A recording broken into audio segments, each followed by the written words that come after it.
What's up, guys? 0-1 yesterday. Got to get back on track. Both starting pitchers yesterday actually did pretty well, even Belotso on Miami, even though he gave up 5 runs. It was 5-0, like midway through the game, so sort of teetering on the edge there. It was still in a position where it was like, well, maybe this will still go under. Obviously, that didn't happen as the bullpens wound up giving up some runs and stuff. But Belotso, I think, had like an 8-2 strikeout walk ratio or something like that, or 8-1.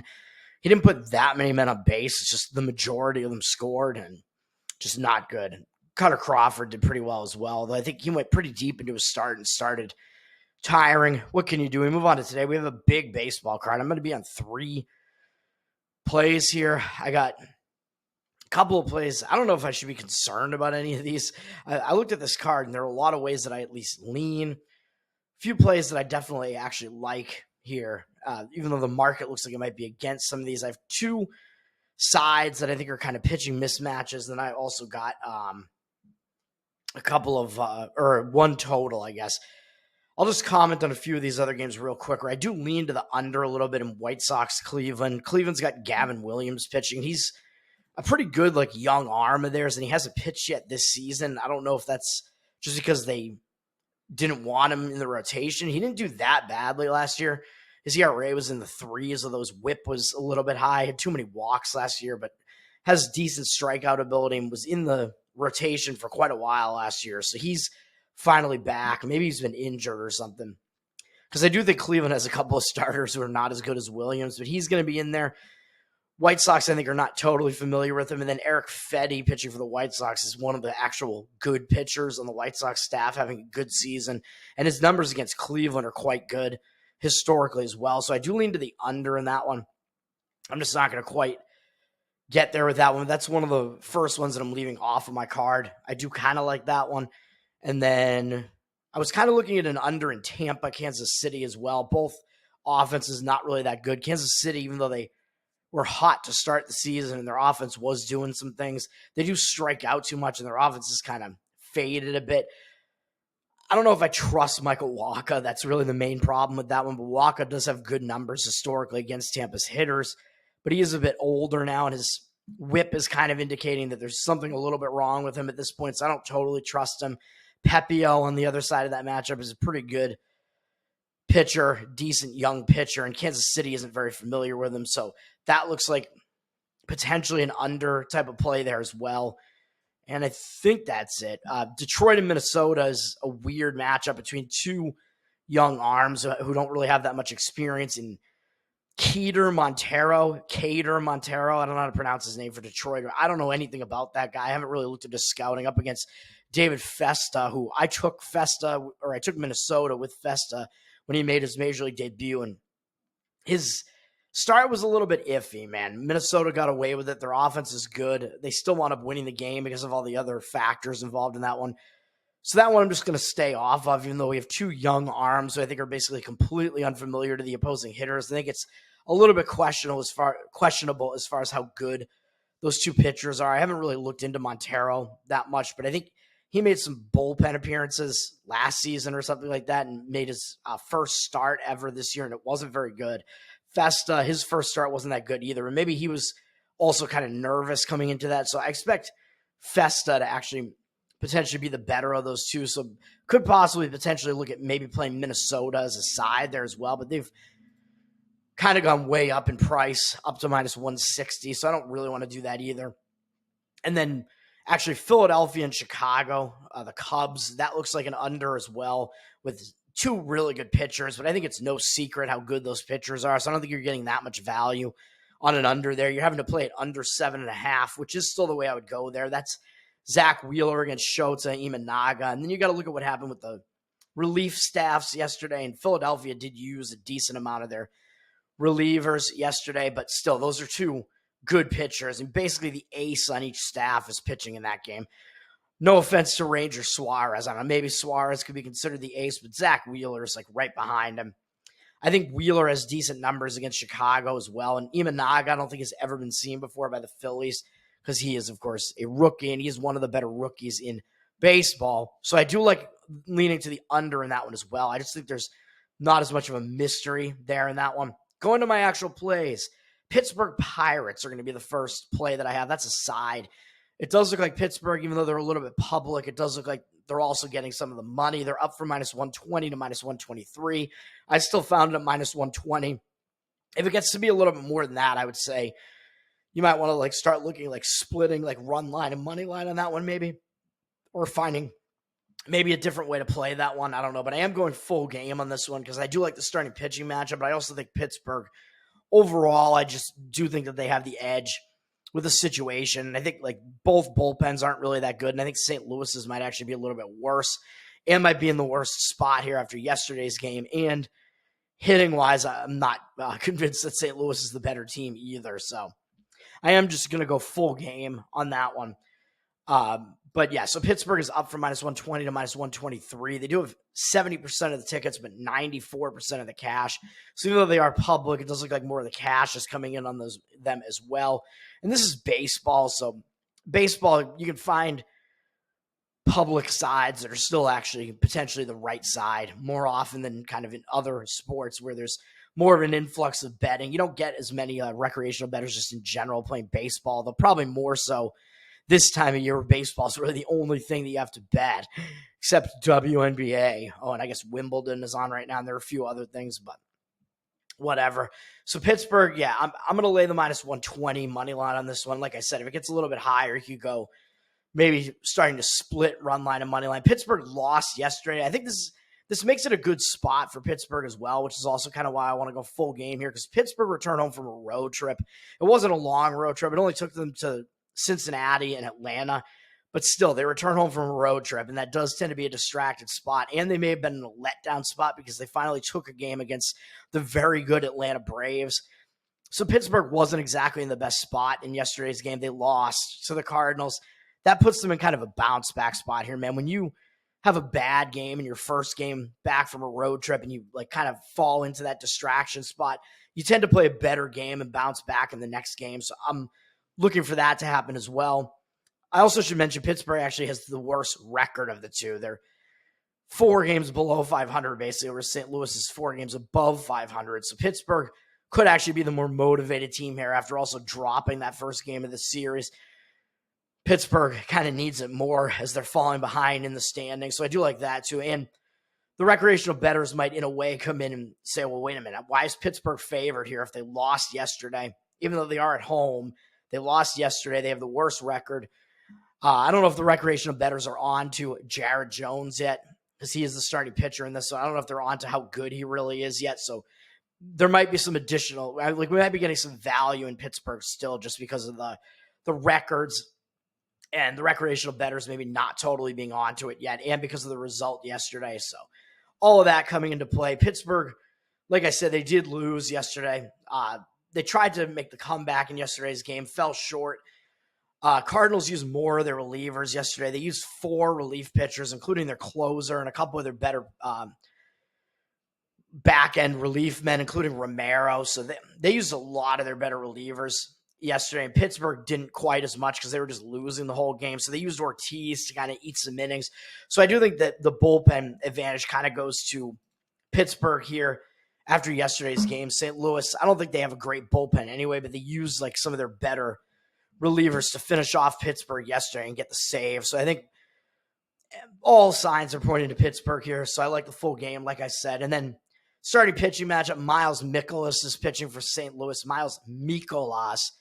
We're going to start shouting out into the Alps. Mikolas!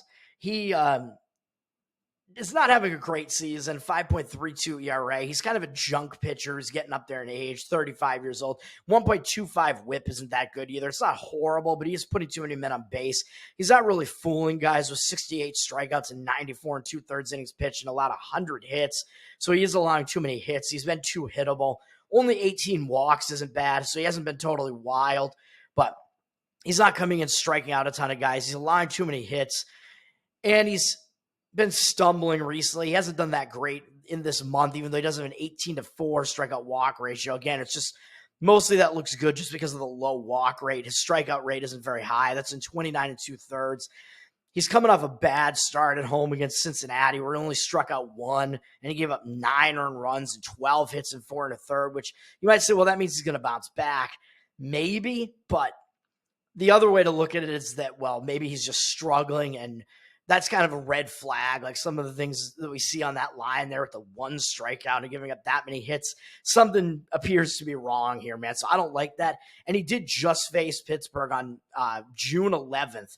So that's the other thing. So Pittsburgh did just see Mikolas, and he threw a 7-inning, one-hit shutout against them, which you might say, but that means that Mikolas just matches up well against Pittsburgh. I'm not entirely sure that that's the case. I'll talk about his numbers against Pittsburgh in a second. Try to not belabor this video too much here, although I'm going into detail here. But because Mikolas just saw Pittsburgh, I expect Pittsburgh to now kind of be like have refamiliarized themselves with him. They just saw him. So usually you see the offense do a little bit better the next time out if they didn't do well against him when they just saw him. And they've seen him before, obviously. He's been around for so long, but I think maybe they hadn't seen him for a while, and they just kind of got caught in that game. That was Mikolas overperforming. That was one of his best starts, probably his best start of the year, and I don't expect a repeat performance. It's very hard to maintain that, especially when he's been kind of struggling otherwise. So I expect Pittsburgh to, having just seen him, have refamiliarized themselves with him and know what he's got to offer and come out and have a better showing here. And maybe Mikolas, even though he is coming off a horrible start, so you could say, well, he's going to refocus after that one. I don't know, because he just had such a good game against Pittsburgh a couple starts before that. Maybe he'll still come into this with maybe a little bit of overconfidence. I don't know. It's tough to say, but Pittsburgh's hitters, I think, will certainly be focused as far as like, we did badly against this guy last time out. We're behind this team in the standings. We're going to want to show up and have a good performance here. And like I said, there is a huge sample size here. So even including that sample size, Mikolas has been mediocre against Pittsburgh. He's been okay against them. They're 35 for 140 off him lifetime with 8 doubles, 3 triples, 2 home runs, 8 RBIs. He does have a 28-4 strikeout walk ratio against them, which is good. It amounts to a 250 batting average and a 664 OPS. So basically, those numbers are basically like right in the realm of like average. So it's kind of hard to say, like, does that mean that Mikolas is actually good against Pittsburgh, or does that mean Pittsburgh's hitters are actually good against Mikolas? So I would say neither. I think I would lean towards saying that that actually means that Mikolas has had decent success against Pittsburgh, but a lot of that came in that most recent start, man. So we expect, like I said, a little bit of regression in Pittsburgh to kind of come back and hit better against him this time, because they just saw him and they know what he's going to throw at them. And the Pittsburgh's hitters are going to be the ones who have all the adjustments to make after that game, the way that played out. And then on the other side, I think you have to say the advantage goes to Jared Jones, man, because you have an old, like, junk pitcher in Mikolas, basically, who is very familiar to the opposing hitters. And then on the other side, you got Jared Jones, who's a very young 22-year-old who's having a good season, and he's never been seen before by St. Louis's hitters. So St. Louis has somehow managed to avoid him in his rookie season so far. So that's an advantage to Jones, man. Like I say time and time again on this channel, when you have a pitcher who has not been seen before by the opposing hitters, that tends to be an advantage to the pitcher. So I like that. Jared Jones, the hitters have to like kind of familiarize themselves with him, whereas on the other side, like I said, Pittsburgh's already plenty familiar with Mikolas, and they're going to know what he's going to throw at them because they just saw him, whereas Jones, much younger guy, very talented guy, and these hitters on the other side here aren't going to know what to expect out of him. The one concern is that Jones has been walking guys this month, but he has faced the Dodgers, who are a very good offense, and he still held them to no runs. Minnesota, who has been hitting pretty well, and he held them to 2 earned runs, but he walked 3 in each of those. He walked 4 in a bad start at Colorado, but I kind of give him a pass just because it's a bad pitching environment, even though Colorado's a bad offense, it's still a difficult place to play when you're not used to that elevation. And I think he kind of bounced back from that in a good way. I think I had the under in his most recent game against Tampa, which just barely went under. He had a nice, he kind of returned to form with one of his better starts of the season, really. A 7-inning performance in that one. 2 earned runs, only allowed 3 hits, although he did walk 3 guys, but he also struck out 8. So I see him kind of trending back in the right direction. after that one. So I don't really have too many concerns with Jones here. And overall, this has been a good rookie season for him so far. 3.66 ERA, 1.1 whip. That's all good. And overall, a 93 to 25 strikeout walk ratio. That's good too. A lot of strikeouts. Number of walks maybe a little bit high, but given how many strikeouts he has, it makes it look a little bit better. And he's only allowed 70 hits in 86 innings. So he's not allowing a lot of hits either. So he's been, I think it's pretty obvious that he's the more talented of these two pitchers. He's the one that has stuff that can really fool major league hitters more than what Mikolas has to offer. So all of that leads to a play on the Pittsburgh Pirates. Moving ahead to the total that I have, which is going to be an under in the Mets-Washington. I actually kind of like a few things going on in this one, even though the one maybe kind of drawback here is that in yesterday's game, Washington did use a few of their bullpen. Like they used a couple of their better relievers. So that scares me a little bit that they have a couple of their better relievers unavailable. The Mets do not. So we're looking to an under here. The Mets didn't use a whole lot of their bullpen yesterday. So even the game went into extra innings. And it did go, I believe it went over just very slightly, landing on 9. I don't know what the total was in that one, but of course that's over what the line is in this game. But I think, yeah, the only concern there is that Washington used a little bit too much of their bullpen, but I don't think it's really that bad. And looking at this as a whole, I mean, a lot of this is going to come down to the starting pitching matchup, but let's look at this series so far, man. Washington against the Mets. We've seen 2 games so far, and we saw 9-7 in the first game and 7-2 yesterday. So people are going to look at this and think, this is a high-scoring series, man. How could you possibly want to come in and take an under here? As you have a Mets team that's just been really hot and hitting really well, and you have a Washington team that their offense hasn't really been doing that poorly either. Why would you want to take an under here? Well, both of those scores are actually misleading, man. As you remember, 2 days ago, I actually had the under. I liked the spot for the under in that first game, and it wound up being 9-7, but I think that's very misleading as 10 runs scored in extra innings in that game. That was a 3-3 game going into extra innings. So that score is misleading. And then yesterday, 5 runs were scored in extra innings yesterday. So that was a 2-2 game going into extra innings yesterday. And the Mets, I believe, put up a 6 spot in extra innings in the first game and a 5 spot in extra innings yesterday. So it does mean that we can question Washington's bullpen, sure, but it also means those totals are totally misleading, man. It's, like I said, again, in the first 9 innings of the first game of the series, we saw 6 runs scored. And in last night's game, we saw 4 runs scored in the first 9 innings. And then tons and tons more runs came home in extra innings. So both scores were misleadingly high. 10 runs in extra innings in the first game and 5 in the second game. So I think maybe that gives us a little bit of value on the total coming into this one. And I actually like the starting pitching matchup for an under here. And you might even see like tired hitters after playing back-to-back extra inning games like that. Maybe the bats will start like tiring out a little bit. And look at the starting pitching matchup here, man. I like this. You got Christian Scott pitching for the Mets. He's a rookie pitcher, man. He's made 5 starts so far this season, and it's all been pretty good for him. He's got a 3.9 ERA, a 1.08 whip. That's quite a low whip.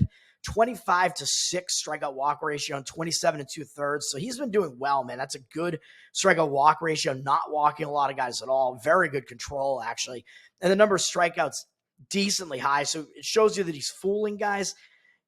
And he's gone at least 6 innings in 3 out of the 5 starts, which is also a good indicator. But he's also been out of the rotation for about a month since the end of May. So I don't know if he got hurt or if, I'm not even sure, or if it means maybe the Mets had somebody come back and they reinserted somebody into the rotation. I'm not really sure, but either way, Scott's coming in and he's playing this game. He's having a good rookie season, man, like I said, and he's a young guy still. He's only, I don't know, how old is this guy? 20, I believe he just turned 25. So he's still fairly young. And then, of course, he's only made 5 pitchers, or five pitchers. I keep saying, I said pitches, or I said innings yesterday again when I meant pitches. I'm just all over the place, man. He's made 5 starts in his major league career so far, and Washington effectively has never seen him before. Somehow, Harold Ramirez on Washington, maybe he just got traded or something, because he somehow has seen him before, and he's 0 for 3 with 2 strikeouts off of Scott. But the rest of Washington's lineup has never faced Scott before. So effectively, you could say these guys have never seen Scott before. And then, of course, Ramirez even though he's seen him 3 times, no, he has not reached base at all, and he struck out twice. So he has not succeeded against Scott either. So you have, again, it's a situation where you have a good young arm facing these hitters who are unfamiliar with him and haven't seen him before. So I think that's a bit of an advantage to Scott. So I like that. And like I said, Scott has kind of like been in the rotation, and maybe whether he was hurt or whether he was like left out of the rotation intentionally, I think he might feel like he's got something to prove here, especially if they took him out of the rotation and now he's coming back into the rotation. I think he's going to feel gassed up for this one. I want to have a good performance here. But if he was hurt, you also see these guys that come back from injury, they're kind of like ready to go and they want to get out there and like do something as well. That happens more. It's better for like veteran pitchers in that case, but even so, Scott, I mean, like I said, he's off to a good start in his rookie season so far, and he hasn't allowed more than 4 earned runs in any start. He's allowed 3 or fewer in 4 of the 5 and 2 or 1 run in 3 of the 5. So he's been pretty good. So I like that side. And then Mitchell Parker is on the other side of this, another rookie. He's only 24 years old, and he's putting together a good rookie campaign too, with 3.32 ERA, 1.12 WHIP. He's not as much of a strikeout guy with 63 strikeouts, but 18 walks, pretty low walk rate, 78 2/3 innings pitched. So the strikeout rate is low, but still a good strikeout walk ratio because the walk number is pretty low, and 70 hits allowed is also low. So he has not been that easy to hit. So he's been pitching pretty well.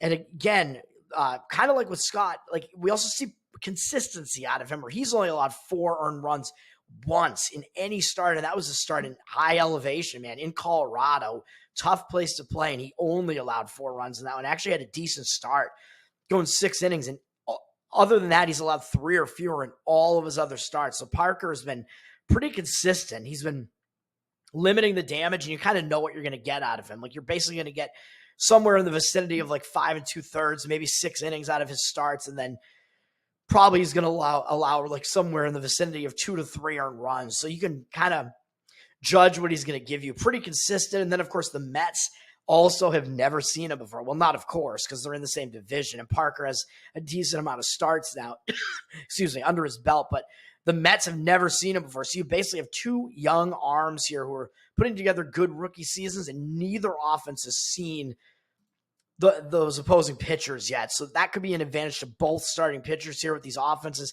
not totally knowing what to expect.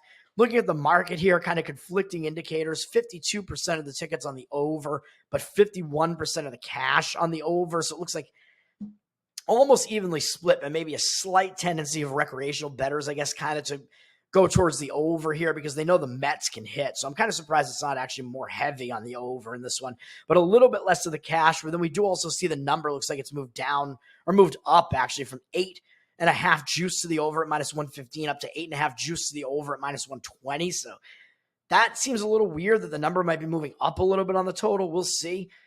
I don't know if you wait around on this, if you could possibly get an under 9 in this one. I don't know if it's actually going to hit 9, but right now you can also get 8.5, under 8.5 at even money. So I don't mind that either. So we'll take the under in that one. And then to finish this off, like I said, I'm going to be on another side, which I think this is another mismatch here, even though I think it's going to involve a public road favorite. Oh no. This is going to be on the Houston Astros against Toronto. This is at Toronto.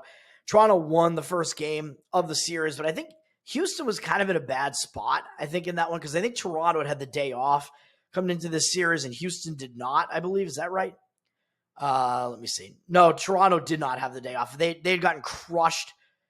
Actually, no, I actually leaned to Toronto in the first game of the series. Never mind, but Toronto wound up losing the first game of the series, and then Toronto won yesterday, excuse me. For some reason, I thought this was only game 2 of the series, but it is game 3 of the series. So Toronto was coming off the Yankees series, but they were staying at home.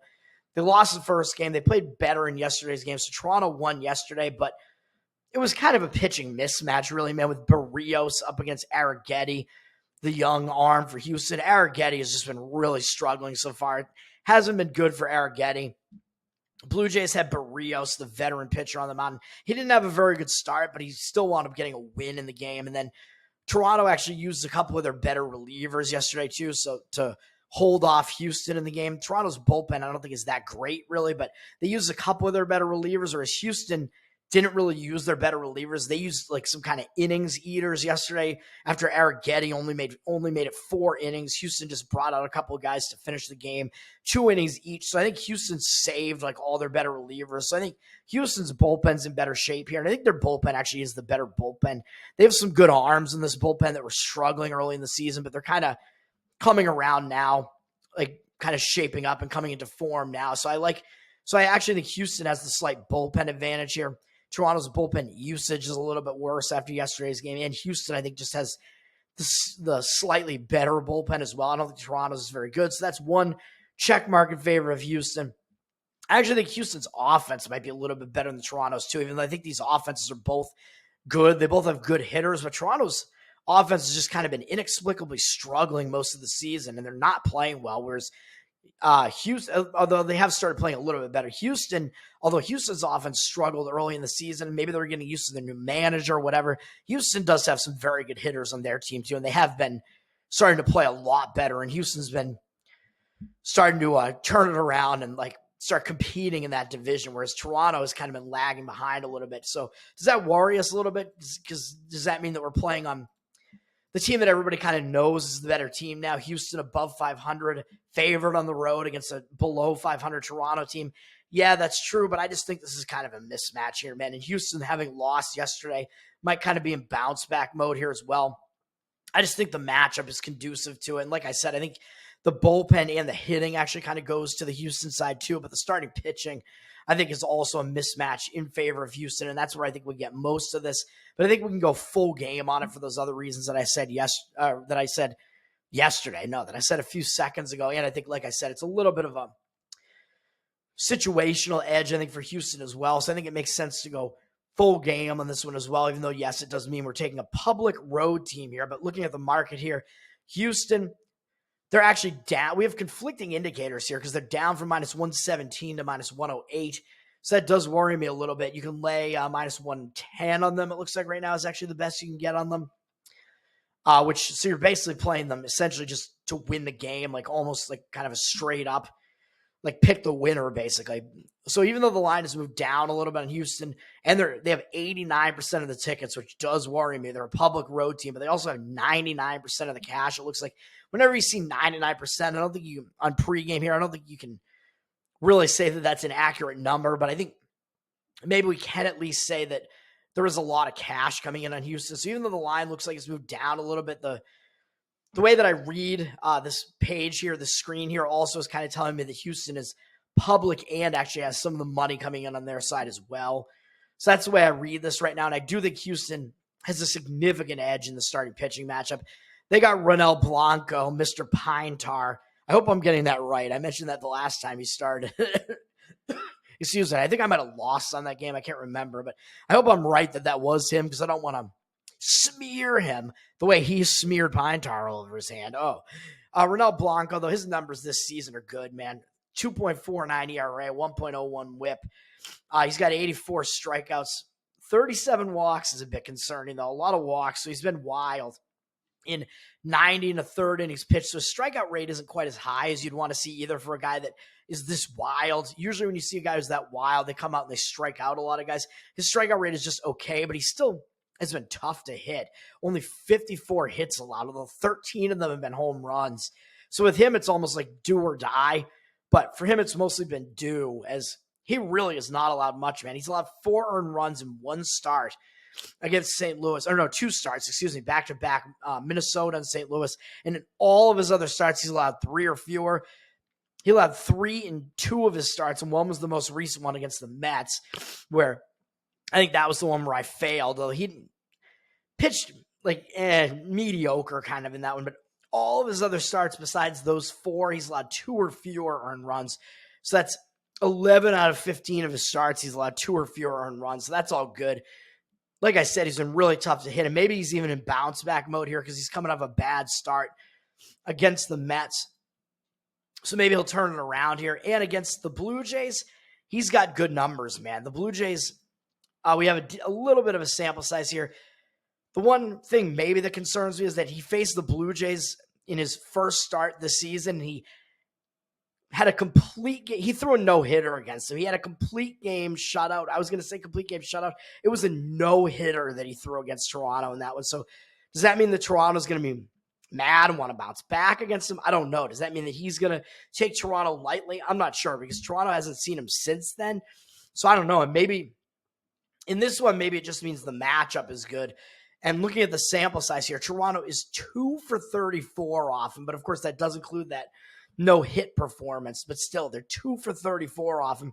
One extra base hit is a solo home run. It looks like 9-4 strikeout walk ratio. So too many walks, but 3 of them are George Springer. So there's like 1 walk by anybody else. And it amounts to an 0.59 batting average and 3.05 OPS. So there's no way around saying that Toronto's offense has put up extremely weak numbers against Blanco. So maybe there is like a matchup thing here where Blanco, he does well against Toronto. Whereas on the other side, Yusei Kikuchi, I think he's clearly the worst of these two pitchers. He's got a 4.18 ERA this year, 1.31 whip. All of his stats are worse. He's really been struggling. Even though he has a 32-8 strikeout walk ratio this month, which might lead you to say, well, that means he's pitching well. Yeah, but he's also allowed 19 earned runs and 35 hits and 27 to third. That is awful. In the month of June, I should say. He allowed at least 4 earned runs in 4 of the 6 starts and 5 earned runs in 2 of them, although most of them were against decent offenses, Red Sox, Cleveland, Yankees. Yeah, but even so, he has not really been putting together a good season, although his 93-21 strikeout walk ratio is not bad. 88 in the third innings pitch. That's actually not that bad. But 95 hits allowed is pretty bad. So he's been pretty hittable, and his whip is pretty high, man. So taking into account all the hits that he's allowed and the walk number, maybe not quite being as low as you would want it to be, his whip is pretty bad, even though his strikeout rate is pretty good. So I think Kikuchi is the less trustworthy of these pitchers, and we got a decent sample size to work with here. He's faced pretty much most of the best hitters on Houston before, even though they haven't faced him this year yet. But looking at the sample size here, Houston has hit him well, a lot better than Blanco's numbers. Blanco has very good numbers against Toronto, but Kikuchi has really bad numbers against Houston. 25 for 84 lifetime with 10 doubles, 7 home runs, 22 RBIs, 14 strikeouts and 15 walks, so more walks than strikeouts. It's a 298 batting average and 1,073 OPS. So Kikuchi has really struggled against these Houston hitters in his career, whereas Blanco has done quite well, although a lot of it was that one no-hitter that he had against Toronto. But even so, I think you get a pitching mismatch here, man, just based on their overall numbers and their numbers against each other. So those plays today, Pittsburgh Pirates -120, Mets Washington under 8.5 at +100 right now you can get, and Houston Astros -110. We got to finally turn the ship around, man, because like I said, we're down whatever it is, like 2,000 on the year. It's definitely something that's recoverable. We just need a couple of hot streaks here, and this betting just is kind of streaky. It's usually overall. Like, you tend to have these kind of bad stretches, and then you tend to get like these few hot streaks, and they really help you out, and you do like really well for a while. So hopefully, like I said, man, I had good seasons the last 2 seasons. When I first started doing the show, I was on fire for the last half of last year. Last year was a good year. I didn't mean season, I meant year. The last 2 years are both really good for me, calendar years. And again, I haven't had a losing year since 2015, so let's not let this one be one. Let's do it, man. Have a good one, and we're about to roll into the holidays too, man. Let's do it. Peace.